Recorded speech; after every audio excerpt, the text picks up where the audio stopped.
So Stargirl just had probably the biggest episode of the season. I mean, it's not probably, I think it's pretty undisputable that the episode of Stargirl we just had is not just the biggest of the season, but one of the biggest and most story heavy episodes the show has ever had in its 2 seasons so far. And I didn't get to make a review for last week's episode, but I remember after watching last week's thinking, yeah, it was good, I liked it, I'm liking the season, but man, is this season moving at such a slow pace. It feels like everything is happening a little slower than I would have liked. It's not, it doesn't have that kind of, every episode has a huge thing happen that season 1 had. Now I was like, we're halfway through the season now and we're still not really getting any closer to kind of an end game here, and I'm sort of hoping this show picks up speed soon. And then this episode happened, which just was that. It was big plot developments. It was what the season has been building to so far. Almost every single plotline this season has been building to was seen in this episode, in a great way, honestly. It was really fantastic. But really quick, before getting deeper into this review, I just want to ask if you can subscribe if you're not already.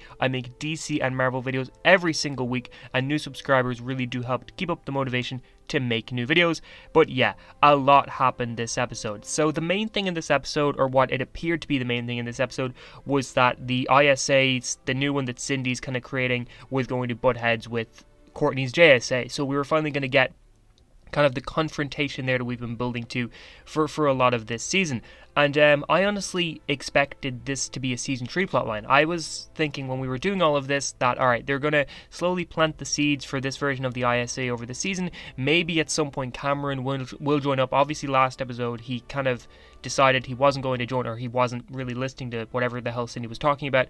But I thought that, knowing Cameron's role in the comics and knowing how comic accurate this show has been lately, I was saying there's probably no way they're going to have an ISA without Cameron in it. But I was expecting to kind of build the seeds towards that. Maybe at some point Mike ended up falling in with that ISA. We'd get to kind of build up there. We'd get Cameron, and in season 3 they would be the big villains, while Eclipso and like Swift and that would be the main antagonists this season. I did not expect this at all to play out the way it did, and that's huge props to the show for doing that, because knowing how comic accurate this show is, I was really going of the mind that they were going to have a proper, kid version of the ISA take on the kid version of the JSA. It's a natural point for the show to go in, but I'm really happy they did not go that way, because it really does keep all of us kind of thinking, what the hell are they going to do next? But not even just that, they've really played around with Swift as well, and what we would expect from his character. Like, how he ended up in this episode was not at all how I expected him to. He's just been a really interesting character this season, and one of the most interesting characters in DC TV of late, I think. He's not at all the villain I was expecting. He's not even really a villain. He was there, he was trying to make sure the kids didn't get killed. He just wanted to take the Eclipso Stone, or the Black Diamond, and I really do think that he wanted to get rid of that and to keep Eclipso away from ever being able to do any damage again, but he couldn't do it. Eclipso was much stronger than him, and Eclipso essentially, I think, has just sent him away somewhere. I'm not entirely sure what they were kind of implying with that, but I think that Swift is probably going to come back later on. He's probably going to be a pretty big player when it comes to taking down Eclipso. But I mean, the JSA is going to need all hands on deck for this. Like, they're going to need Jade, they're going to need Mike, they're going to need Todd Rice, maybe, if he shows up, we're going to need Jakeem, maybe somehow Dr. Mid-Nite, the real one, and also, obviously, Sylvester Pemberton, which Sylvester Pemberton is still one plotline that I feel like this season has forgotten about. We got a little bit tease of that in the first episode, and then nothing since, and we're 5 episodes later now, and we're still no closer to getting Sylvester back.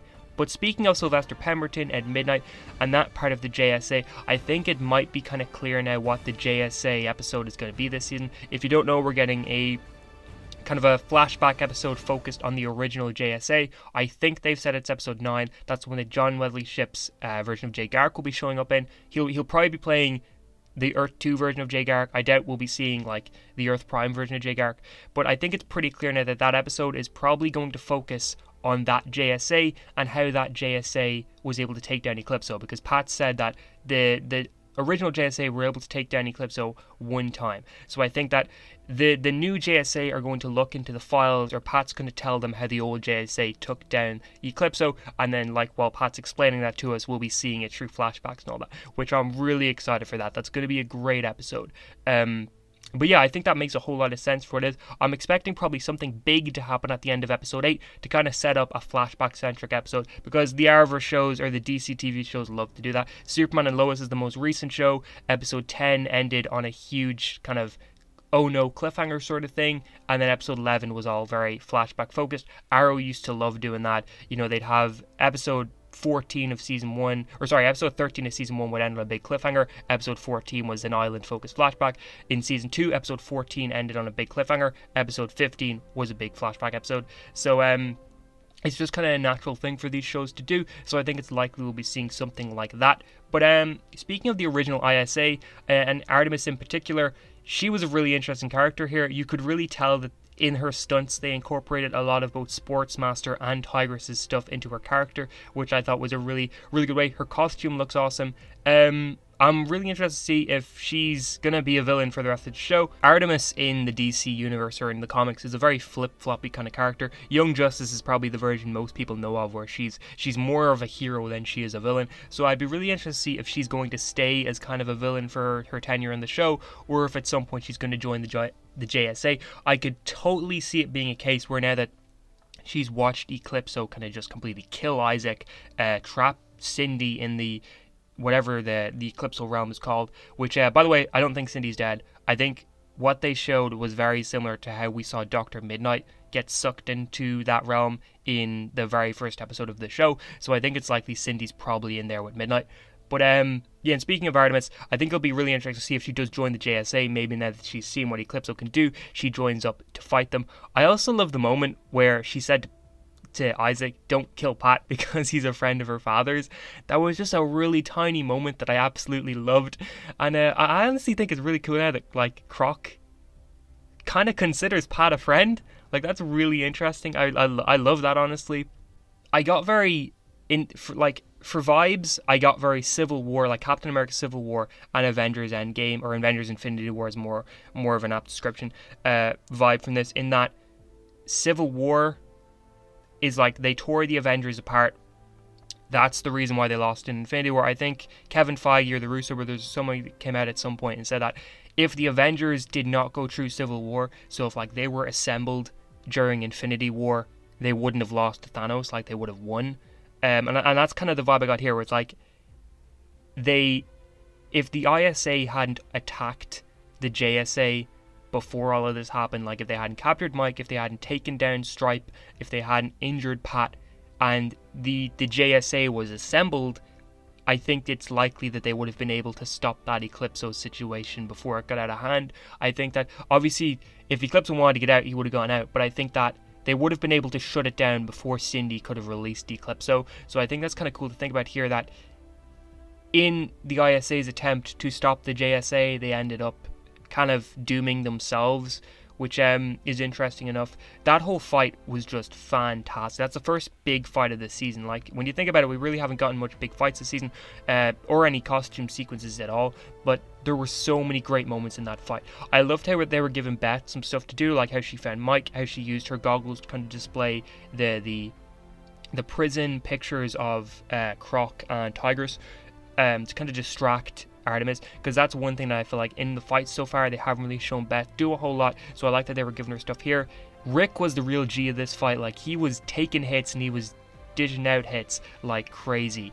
There was also some really cool combos in there. The editing was fantastic. They were doing this great little bit at one point where they would show Courtney and Cindy fighting, and then they would cut to Rick and Artemis fighting, and they were both doing the kind of same moves. Like, Courtney would push Cindy into a wall, and then we'd cut to Artemis hitting a wall. It was a really cool way of showing that, you know, the teams are very much in sync now. Like, the JSA particularly, they're really good at kind of knowing exactly what hits to use, when to use them, stuff like that. Like, they really are on the same wavelength, which I really, really, really enjoyed.